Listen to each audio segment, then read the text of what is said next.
En algún momento, por diferentes motivos, decidieron abortar. En el Perú, el 19% de mujeres se ha realizado un aborto, es decir, 1 de cada 5 mujeres. Se estima que esta cifra abarca 1 millón de peruanas. Si bien esto ocurre en todo el país, Oriente es la región donde más mujeres han abortado. La práctica del aborto es transversal a todas las edades, niveles socioeconómicos, niveles educativos y otros factores. Las cifras indican que el aborto se da en todas las edades.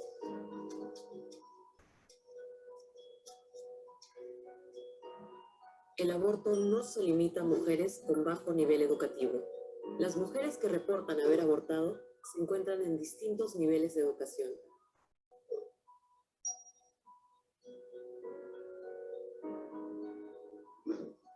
Los datos demuestran que cuando una mujer está decidida a interrumpir su embarazo, buscará la forma de hacerlo. Partiendo de esa realidad, los métodos más frecuentes para abortar en el Perú son la intervención quirúrgica y el uso de misoprostol. Sin embargo, las cifras más preocupantes indican que el 12% de mujeres no conoce el método usado y el 9% acudió a otros métodos no especificados. A pesar de las restricciones legales, el aborto es una realidad en el Perú y su realización no debe exponer a las mujeres a situaciones de criminalización ni a prácticas inseguras que pongan en riesgo su salud y sus vidas. Para mayor información, consultar El aborto en cifras, encuesta Mujeres en el Perú.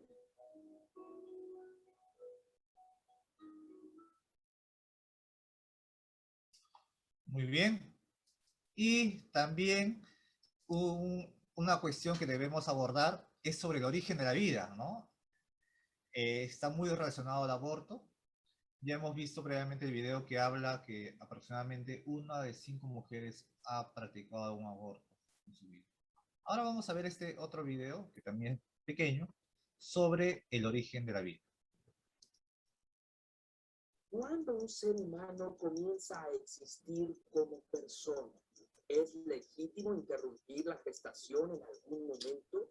Este es uno de esos temas muy sensibles en los que la mayoría de la gente suele tomar posiciones enfrentadas y las discusiones pueden volverse peleas, muy frecuentemente a causa de prejuicios. Un prejuicio es un juicio hecho con anticipación antes de conocer todos los aspectos relevantes. Nuestra intención, como siempre, es evitar esos prejuicios, presentarte información lo más veraz posible y con ella invitarte a considerar elementos que quizá no hayas considerado antes para que así puedas formarte un criterio más completo. Entonces, ¿cuándo inicia la vida de un ser humano?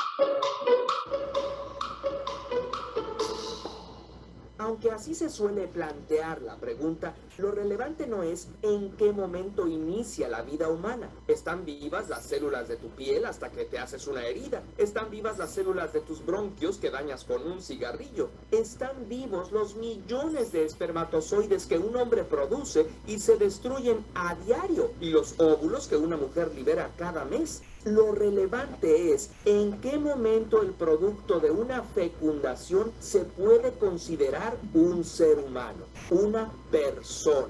Veamos cómo es este proceso. Todo inicia cuando al entrar el espermatozoide en el óvulo, sus núcleos se juntan y se combinan sus ADN. A las 24 horas, el óvulo fecundado, llamado cigoto, se divide por primera vez. En unos 4 o 5 días, las células ya son unas 100, todas idénticas. Forman un blastocisto. Si antes de estos momentos las células se separaran formando 2 blastocistos, darían origen a gemelos idénticos. En la primera semana se comienza a implantar en el útero. Al final de la segunda semana, termina la implantación. Una parte de las células formará la placenta y otra se convertirá en el embrión. se comienzan a formar células nerviosas en uno de los extremos para formar la placa neural que dará origen al sistema nervioso. A las 3 semanas, el embrión tiene el tamaño de una semilla de uva. Ya se ha formado un conjunto de células que será el corazón. Es del tamaño de una semilla de amapola y se contrae por primera vez. A las 4 semanas, el embrión es similar al de cualquier animal. A simple vista, no se distingue del de un cerdo o el de un chimpancé. Entre las 5 y las 6 semanas, las células nerviosas empiezan a mostrar actividad eléctrica aún desordenada. Un camarón tiene un sistema nervioso más complejo. Ya se puede detectar el latido del corazón, que por cierto sigue en formación en un ecosonograma. Entre las 8 y 10 semanas, las neuronas proliferan.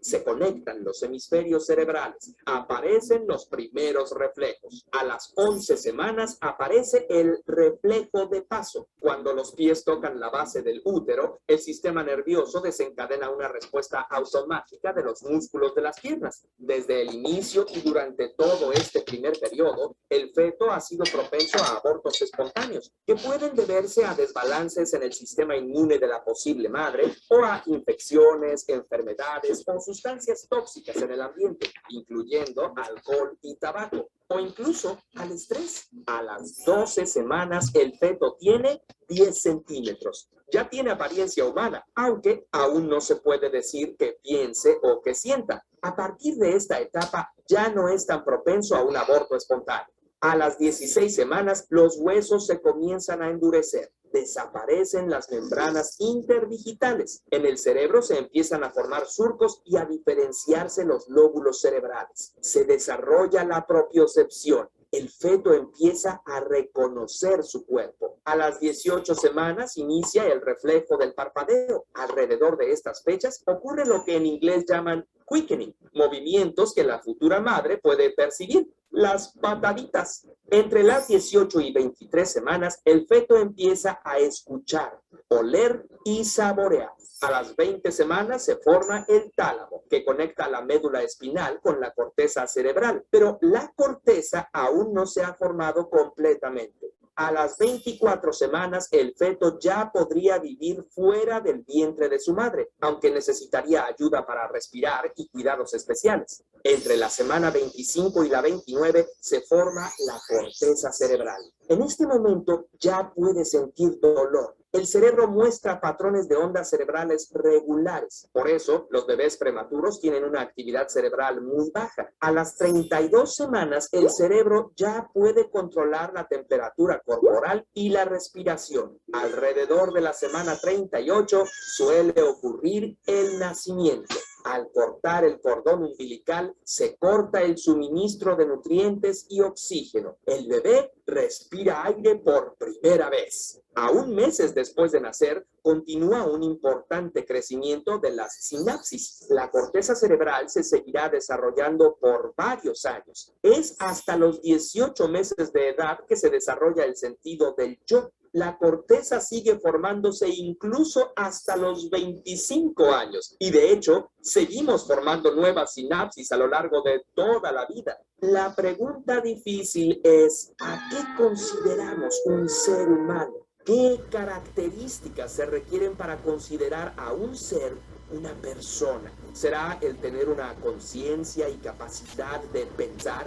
¿O basta con la capacidad de sentir como la que tienen los animales? ¿O será simplemente el tener un ADN humano individual? No hay una definición universal. La categoría de persona se define y se debate en cada sociedad y en cada contexto.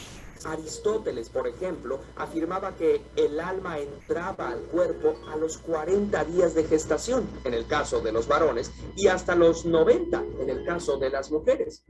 La Iglesia Católica seguía las enseñanzas de Aristóteles y, aunque no veía bien los abortos, No los consideró homicidios sino hasta el siglo XVI. Poco después, Nicholas Hart-Sutter pensaba que podría haber hombrecitos en el interior de los espermatozoides. Así, el ser humano existía desde antes y la mujer funcionaba solo como una incubadora. Santo Tomás de Aquino declaró que no, que se trataba de un proceso gradual. El feto al principio tiene un alma vegetativa, después adquiere un alma animal y al final tiene un alma racional. Aunque la Iglesia no se ha pronunciado con contundencia sobre en qué momento exacto aparece una persona nueva, desde 1750 castiga con la excomunión todos los abortos desde el momento de la fecundación, que es cuando ahora sabemos que se crea un nuevo código genético. Pero entonces, según esta idea, ¿son personas muertas el 50% de los óvulos fecundados que no logran la implantación sin que nadie se dé cuenta? Y si el blastocito se separa y da origen a gemelos, el cigoto inicial era 1 o 2 individuos. Quizá es a las 6 semanas cuando se puede detectar el latido de lo que será el corazón, o a las 8 semanas cuando se manifiestan los primeros reflejos, aunque el feto sea aún incapaz de sentir, o a las 12 cuando ya tiene apariencia humana. Si ocurre bajo ciertas condiciones, la legislación del Reino Unido garantiza la interrupción del embarazo hasta la semana 24. Algunos arguyen incluso que se trata de un ser humano independiente solo hasta que es capaz de respirar por sí mismo.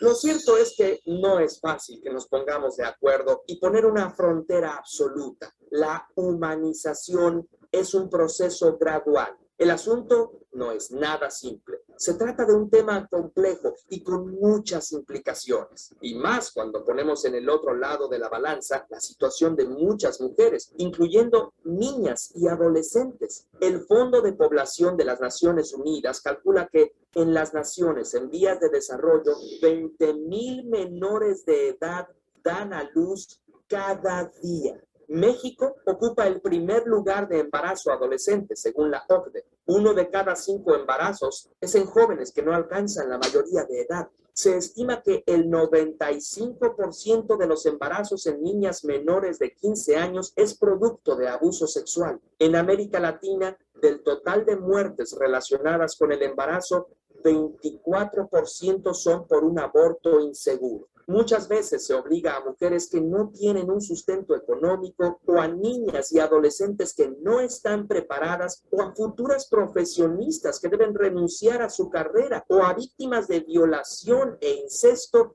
a traer un infante al mundo. ¿Es realmente justificable? Además, están los casos de mujeres que tienen abortos espontáneos o embarazos que se interrumpen por problemas de salud o incluso son obligadas a abortar por alguien más y que aún así son castigadas como si hubieran cometido un asesinato. Se ha comprobado que las leyes restrictivas no reducen la cantidad de abortos que se realizan. Se siguen llevando a cabo, solo que en condiciones que ponen en riesgo la vida de las mujeres. En América Latina, la proporción de abortos es más alta que en Europa Occidental. Un factor crucial es el que juega la educación sexual. Por ejemplo, en Noruega y Holanda, la educación sexual comienza desde el kinder y tienen las menores tasas de embarazo y abortos en adolescentes. La transformación desde un óvulo fecundado hasta un ser humano es un proceso maravilloso. La intención de este video no es promover el aborto. Lo que sí nos interesa promover es la empatía y la salud reproductiva. Podríamos ser una sociedad más justa y responsable si estamos mejor informados. Estar a favor de la vida debería considerar no solo el grado de desarrollo del embrión o feto, sino también el bienestar, la salud y los derechos de las mujeres. ¿O tú qué piensas? Curiosamente, suscríbete a Curioso.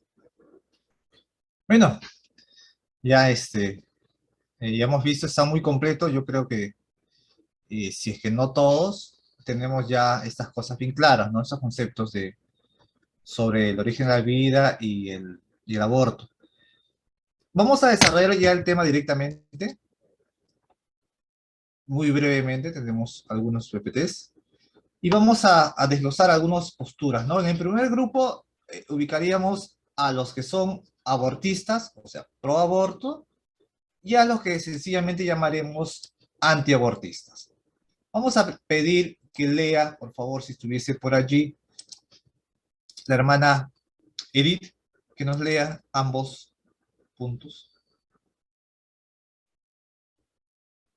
A ver. Los abortistas destacan el derecho de la madre, especialmente el derecho que tiene a elegir. Apelan a la compasión, aunque también a la justicia. 2. Los antiabortistas subrayan los derechos del niño neonato, apelan especialmente a la justicia, defender los derechos del neonato. Muy bien. Este es el primer grupo, ¿no? Extremos uno del otro. Obviamente, mayormente están identificados los que abogan por el aborto libre. Normalmente identificamos a feministas, ¿no? Que ellas promueven su derecho a elegir, ¿no? Porque, queramos o no, esto compete a la mujer directamente, ¿no? Es el tema, es decir. Y los antiabortistas manifiestan que ellos hablan en nombre de aquellos que no pueden defenderse, en este caso los que todavía no nacen, ¿no? Los que están en el vientre. Otro segundo grupo, vamos a encontrar aquí, le voy a pedir a la hermana Kelly, que tiene relación con el origen de la vida, ¿no? Los tres, hermana Kelly. Ok, gracias. La implantación sucede 4 a 5 días después de la fecundación. Con ella cambia el medio del feto y no su constitución. Una pausa ahí. Una pausa ahí. Hablamos primero de la concepción, ¿no? La fecundación, perdón. Es cuando obviamente se une el óvulo con el espermatozoide y ya en el video que vimos hace un momento genera un nuevo ADN, ¿no? Entonces, las segundas etapas que vamos a ver, donde algunos se identifican con este segundo grupo, ellos donde consideran que es viable un aborto, es cuando identifican en sí el momento del origen de la vida, ¿no? Justamente algunos identifican en la implantación, cuando recién entra en la cavidad del útero el óvulo fecundado, ¿no? Y donde decía el video que solamente un 50% realmente va a quedarse ahí y va a permitir el desarrollo del feto, ¿no? Seguimos con eso es en relación a la implantación. El segundo, hermana. Ok, de repente ya agregar que en sí la fecundación se hace en la tercera parte de la trompa de falopio, ¿no? Entonces, gracias. Bueno, ok. La viabilidad. Si naciera prematuro, sería capaz de sobrevivir. Esto en relación, algunos identifican de que debía considerar una vida en sí cuando existe viabilidad de sobrevivencia, ¿no? Obviamente lo identifican, muchos de los embarazos son de alto riesgo hasta los 3 meses, ¿no? He conocido muchas mujeres que no cuentan que están embarazadas hasta pasados los 3 meses, porque realmente no tienen seguridad de que vayan a nacer o no, ¿no? Y lo otro, dentro de ese grupo de viabilidad dirían de que cuando el feto recién puede por sí mismo sobrevivir si es que nace, ¿no? Normalmente lo ubican en el mes 6, por ejemplo, por ahí, ¿no? Nacen prematuros, pero igual pueden sobrevivir, ¿no? Por sí mismos, en general. ¿Y el tercero, hermano Ángel? El nacimiento, su primer aliento al nacer, como el momento en que Dios le da no solo vida, sino el ofrecimiento de la vida.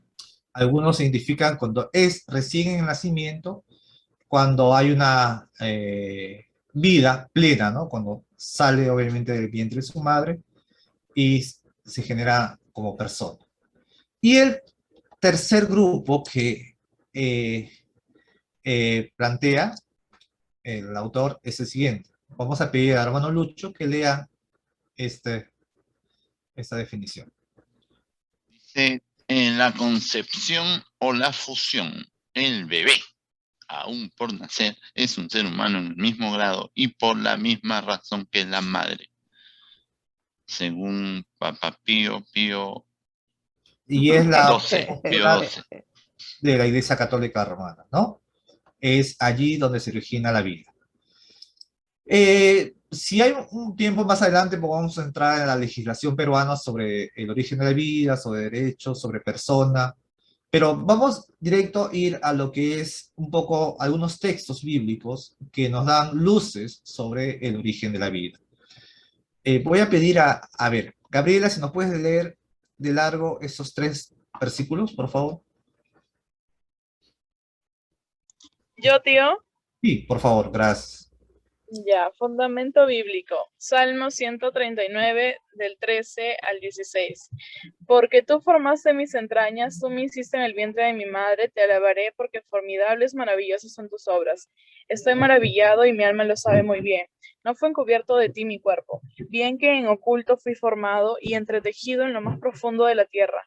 Mi embrión vieron tus ojos y en tu libro estaban escritas todas aquellas cosas que fueron luego formadas sin faltar una de ellas. Job 31:15. El que en el vientre me hizo a mí, no lo hizo a él, y no nos dispuso uno mismo en la matriz. Salmo 22, del 9 al 10. Pero tú eres el que me sacó del vientre, el que me hizo estar confiado desde que estaba a los pechos de mi madre. Sobre ti fue echado desde antes de nacer, desde el vientre de mi madre, tú eres mi Dios.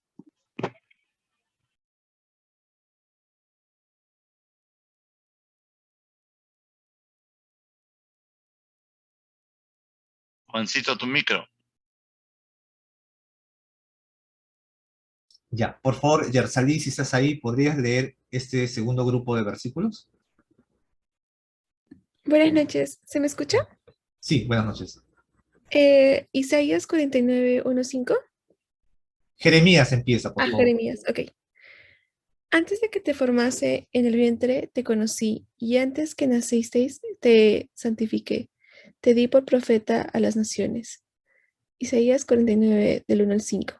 Oídme, costas, y escuchad, pueblos lejanos, Jehová me llamó desde el vientre, desde las entrañas de mi madre, tuvo mi nombre en memoria. Ahora pues, dice Jehová, el que me formó desde el vientre para ser su siervo, para hacer volver a él a Jacob, y para congregarle a Israel, porque estimado seré en los ojos de Jehová, y el Dios mío será mi fuerza. Gálatas 1:15. Pero cuando agradó a Dios, que me apartó desde el vientre de mi madre y me llamó por su gracia. Gracias, Yersalí.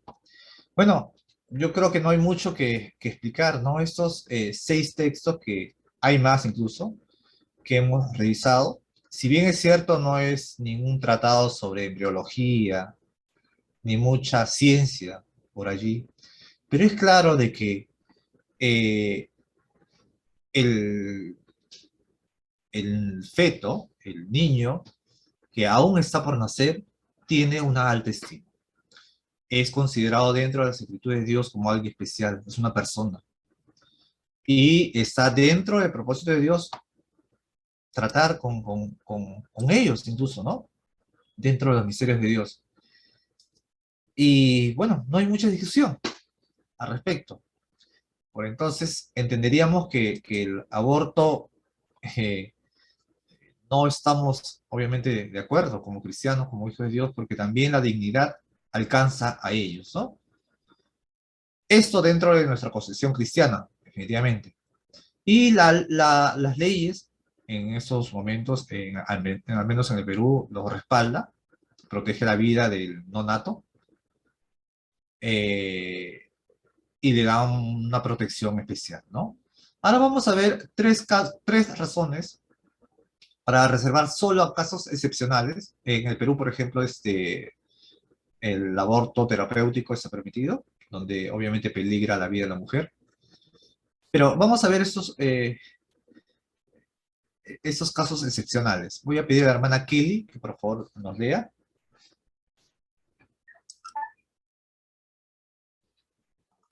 Ok, razones para reservarse solo a casos excepcionales. Se dice que lo que importa no es si la vida es o nos agrada, sino la calidad de vida. Es pavoroso pensar que determinadas personas estarían mejor muertas. Se acepta que se puede matar a un niño discapacitado antes de nacer. ¿Por qué no se le puede hacer después de su nacimiento? Un pequeño break ahí. En relación al primero, obviamente algunos piensan de que se le debería interrumpir la vida cuando hay una afectación muy profunda en la vida de la mujer, porque va a tener una tristeza, una desgracia o una cuestión muy terrible, ¿no? Y nosotros creemos, al menos como cristianos, de que a veces por más duro que pueda parecer ciertas partes de nuestra vida, y que hemos pasado algunos nosotros en muchas maneras, no siempre debería ser un desastre, ¿no? Definitivamente hay situaciones que es comprensible, hay que ser empático con las personas que han sufrido algún tipo de violación, abuso, y etc. Y estamos en contra totalmente, y no la juzgamos a las mujeres que tienen el deseo, obviamente, de interrumpir su embarazo. Pero eh, justo contaba el autor en este tema y decía que la experiencia de muchas mujeres que en algún momento querían abortar, y luego de un proceso de orientación, de consejo, y decidieron no abortar, ellas jamás se arrepintieron de tomar esa decisión, ¿no? De no abortar, sino de una manera agradecieron el haber proseguido con el embarazo, ¿no? Pero definitivamente que hay casos excepcionales, sí, se entiende, ¿no? Pero en este caso, un caso excepcional no debería ser el pensar que porque tu calidad de vida va a bajar, te va a botar de trabajo, vas a tener una carga económica muy grande, que el papá se ha ido. Ese tipo de calidad de vida está descartado, ¿no? No podemos pensar que la mejor solución es eliminar al niño y ya tu vida, tu estatus, tu reputación, tu economía sale a flote y te sientes bien, ¿no? A ese nivel no entramos, ¿no? Y en el segundo, cuando se piensa de que el niño que va a nacer va a tener alguna discapacidad y por eso deberíamos terminar la vida, si usamos esa misma lógica, se podría llegar a pensar de que aquellas personas que sufren una discapacidad, ¿por qué no cortan su vida? ¿No? O aquellos que tienen ciertas limitaciones, un accidente y que ya nacieron, también debemos eliminarlos, ¿no? Vamos a leer la tercera, por favor. Lito. Para los mortales falibles, significaría asumir el papel de Dios. Historia de un médico que le preguntó a otro: me interesa su opinión acerca de la interrupción del embarazo. El padre era sifilítico y la madre tuberculosa. De los 4 hijos que tuvieron, el primero era ciego, el segundo murió, el tercero era sordomudo y el cuarto también era tuberculoso. ¿Qué hubiera hecho usted? ¿Habría interrumpido el embarazo? Entonces habría asesinado a Beethoven. Ya, ¿no? Obviamente, este tercer punto habla de que los seres humanos, al tomar decisiones como tales, tanto la madre o, como otra persona, si decide por ella, somos falibles, ¿no? Podemos equivocarnos y podemos llegar a situaciones irreversibles que pueden afectar mucho más que el hecho de interrumpir un embarazo, ¿no? Esas son 3 de las reservas en casos excepcionales, ¿no? Y por último, nos sugiere el autor estas 3 cosas. Vamos a pedir, por favor, a Alejandra, si te encuentras, por favor, si puedes usar tu micrófono. Sí, aquí estoy. Por favor. Ok, ¿qué debemos hacer? 1, arrepentirnos. 2, asumir la responsabilidad plena de los efectos de una política de abortos más estricta, si se lograra establecer. 3, apoyar una campaña educativa y social positiva. Gracias. Y eso tiene consonancia un poco con el video que vimos en un inicio, al menos en lo que es, daba el ejemplo de Noruega, en el cual desde el kinder incluso involucraban a los niños en educación sexual y donde había una baja tasa de abortos, ¿no? Y embarazos no deseados. Luego, tenemos aquí el siguiente punto de que asumir la responsabilidad plena de los efectos de una política de aborto más estrictas, en el sentido de que no se debería, somos de opinión, liberalizar esto, ¿no? Que obviamente debería solamente corresponder a cosas muy puntuales, ¿no? Que, que, que podrían, obviamente, interrumpir el embarazo. Y necesariamente yo creo que debe haber un poco de arrepentimiento, porque estoy seguro de que todos en un momento vamos a ser confidentes de alguien, vamos a tener que orientar a alguien en cuanto a ese tema, van a haber embarazos no deseados, pero obviamente mucha responsabilidad, no todo, estoy dejando de lado todos esos actos de violación y de abuso y actos traumáticos, voy a dejar de lado eso, sino voy al punto de que hay situaciones en que sencillamente la madre o la adolescente, la joven ve como una solución a sus problemas, ¿no? Deshacerse del niño. Yo creo que ahí todos tenemos una participación que tenemos que hacer de una manera activa y obviamente desalentar. Y no hablar tanto por la madre, ¿no? Por nuestra amiga, nuestra hermana, nuestra prima, sino tenemos una responsabilidad de hablar por esta persona que no puede defenderse, no puede hablar. Que ese niño es el no nato y que nosotros oramos y nos solidarizamos con ellos, ¿no? En algún momento vimos de que se pudo haber interrumpido la vida de Beethoven por el simple hecho de alguien ver que su vida no iba a continuar de una manera satisfactoria. Ahora vamos a ver, por último, el video que les prometí sobre la opinión de nuestro obispo acerca de la pastilla esta de emergencia en una entrevista que tuvo.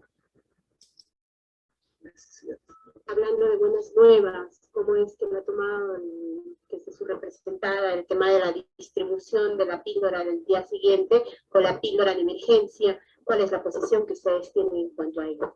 Primero, la posición que tenemos es de una defensa de la vida. Y nosotros siempre tratamos de reflexionar, quiero además participar, que una de las identidades que tenemos, el laico, en la Iglesia Anglicana participa del gobierno de la Iglesia.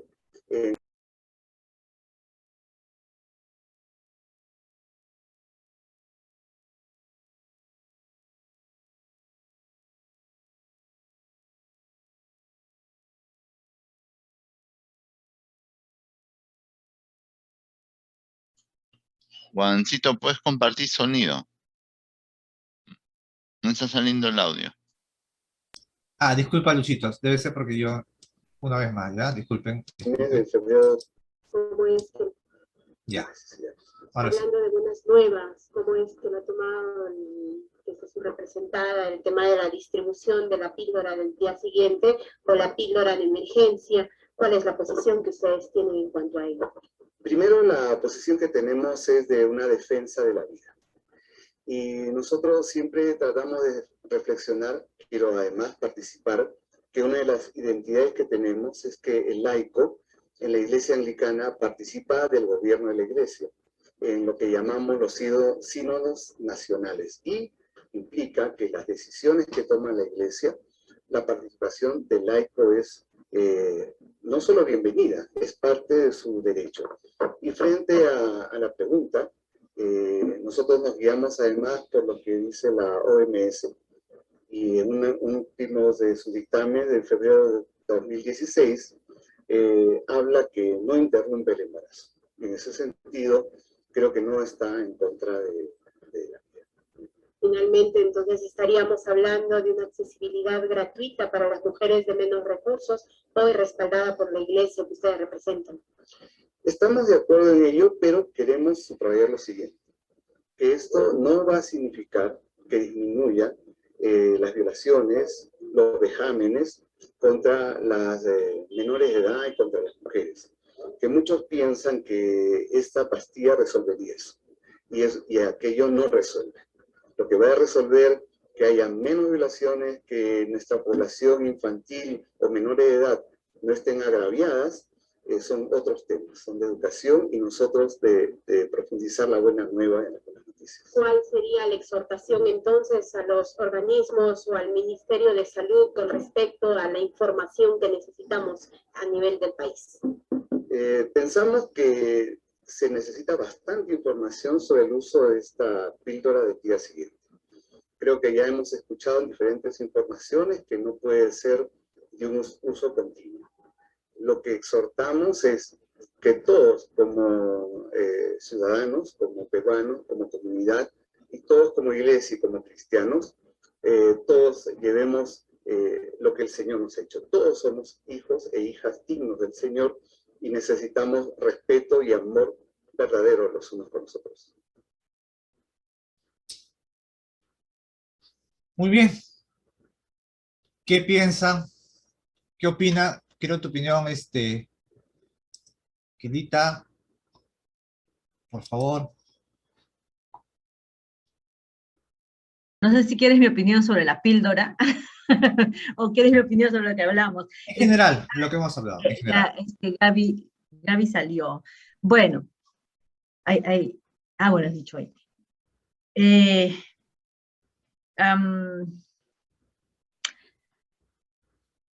Defiendo la vida, sí, la posición de la iglesia y creo que la posición de todo cristiano, pero también hay una posición en lo que tú estabas mencionando, en lo que el Estado avala, y en el que,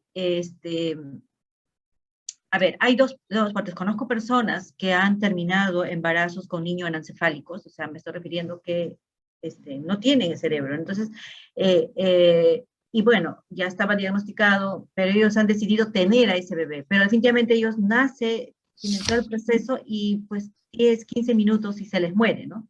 Después de nacido. Y también he conocido personas que han interrumpido ese embarazo, pero igual el trauma, lo que emocionalmente, la afectación emocional es grande para ambos casos. Hablando de la persona que llegó, de la pareja que llegó a término con el embarazo, después de 10, 11 años, o sea, aún les cuesta superar, ¿no? Y por el otro lado igual, ¿no? Entonces, ellos dudan que si de verdad el niño era anencefálico, de repente no lo era, entonces, y es muy, muy, muy difícil, es una decisión que como seres humanos creo que en algún momento sí cuando lo tomas, creo que Dios nos tiene que ayudar a conseguir al lado a alguien que nos pueda hacer ese apoyo, ese soporte emocional, ¿no? Ahora, con respecto a las personas, a los niños, o sea, a los neonatos que pasan el trimestre, y que a veces uno dice que nazcan y van a tener problemas y nacen prematuros, algunos y algunos no. Yo creo que todo el embarazo hasta que el bebé nazca es un riesgo, ¿no? Simplemente que al inicio es un aborto y después es un nacimiento prematuro, ¿no?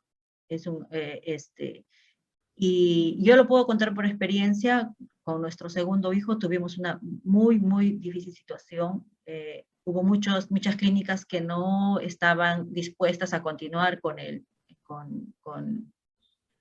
la continuación con que él naciera. Entonces, terminamos en la clínica de la iglesia adventista, que está aquí en Miraflores, ¿no? Entonces, ellos apostaron por la vida. Porque las clínicas tradicionales, o sea, incluso la Stella Maris nos sugería un aborto, ¿no? Por cuestión justamente de eso, ¿no? Y la clínica aquí, Stella Maris, nuestros apoyos nos dijeron vamos a llegar hasta el final. Y llegamos hasta el final, nació con algunas semanas, bueno, con bastante dificultades, hemos estado en terapias con él, pero agradecidos con Dios que sí se ha podido lograr, pero es una cuestión de fe férrea, creo que esa sería, yo puedo llamarlo así, pero, y es una situación de tres, ¿no? En un matrimonio. No solamente estás tú, está tu esposo, sino también ahí está Dios, ¿no? Entonces, pero a veces no todos tienen esa solidez para poder continuar. Entonces, allí también es una gran dificultad. Es importante hablar, conversar, sobre todo con las chicas, con los chicos que a futuro puedan formar una familia. Entonces, creo firmemente que aquellos que no apostamos por un aborto, aunque te digan, no ha cerrado la columna, ¿no? Es un problema que no ha cerrado la columna y es probable que no lo cierre, no cierre, lo que pasaba con nosotros. Entonces, pero Dios es bueno. Cerró, pero ya viene con un problema neurológico propio de ellos. O sea, entonces, tú estás a la expectativa de saber dónde, cuándo y cuándo se va a dar, ¿no? Entonces, pero lo importante es que si nosotros estamos conscientes de esa verdad, vamos a aferrarnos también a la verdad de que todo lo puedo en Cristo que me fortalece, ¿no? Esa es nuestra experiencia como papás, pero también he conocido personas que casadas simplemente decidieron no tenerlo y fueron por un aborto, ¿no? O sea, decidieron abortar. Y estando casados, ¿no? Porque sí, somos muchos, no nos va a alcanzar, o simplemente nos vamos a separar, la situación no está bien, entonces optan por un aborto de lo que se comentaba. Así que, en mi opinión, creo que debemos concientizar, debemos separando esto de las violaciones de los niños adolescentes, que es todo otro caso también, ¿no? Así es, así es. Luchito, a ver, ¿quieres decirnos algo? Sí, yo un poquito creo que la iglesia debe tener una posición, pero a veces lo que yo creo es que, lo voy a decir una vez más, debemos quitar los grilletes y cadenas que la iglesia lanza sobre las personas. La iglesia no es como en la etapa del oscurantismo algo que debe perseguir a la gente. En la etapa del oscurantismo lo que la iglesia hacía era perseguir a la gente y condicionarlas para hacer tal o cual cosa. Eso no debemos hacer. La iglesia debería tener un punto de vista, pero al margen de lo que la iglesia diga o no. Lo que nosotros deberíamos hacer es que la persona sea responsable por sus acciones, por su propia vida. Algo que hemos estado analizando con los beta teens es uno de los primeros hábitos de los 7 hábitos de los adolescentes altamente efectivos. Y el ser proactivo en realidad significa, dice 2 cosas. Primero, puedes tomar la responsabilidad de tu vida. Y segundo, hacemos una actitud, puedo hacer. Entonces, definitivamente las cosas que nos pasan tienen una connotación que genera una responsabilidad inmediata. Y cada persona es responsable de su vida. Entonces, lo que sí no podemos hacer es que si la iglesia dice A, toda la gente se condicione por lo que dice la iglesia. Si tal autoridad dice B, toda la gente se condicione. No, yo creo que debemos hacer que la gente crezca en libertad y que cada uno asuma la responsabilidad de sus actos, asuma la responsabilidad por su vida. Y eso es algo que va más allá de esto, va más allá del Estado, va más allá de muchas cosas. Es empoderar a la gente a que cada cosa que haga o que deje de hacer va a depender en sí todo lo que pueda generar sus próximos años de vida. Y con respecto a las píldoras y todo esto, hemos analizado también con los chicos. Definitivamente el gran método que la iglesia por años ha estado predicando es el método de la abstinencia, ¿cierto? Y hay una posición inclusive y hay toda una metodología acerca del método de pureza y todo lo demás. Pero lo que yo puedo decir al respecto es que en gran parte del mundo el tema de la abstinencia ha fracasado. Y no quiero decir con esto que no deberíamos aconsejarlo. Solamente digo que hay toda una respuesta de la gente respecto a esa posición que tiene la iglesia. Entonces, no solamente hay que hablar entonces de la abstinencia, hay que hablar de todas las demás posibilidades que den a los chicos la oportunidad de que frente a una situación él pueda en libertad y responsabilidad decidir y hacer. Entonces, eso es lo que yo creo que debemos hacer. Yersalí y Alejandra, si quieren hacer preguntas, estamos encantados. O un tema. respecto a este tema, estimado Juan. Así es. Hermana Edith, ¿algo quisiera aportar?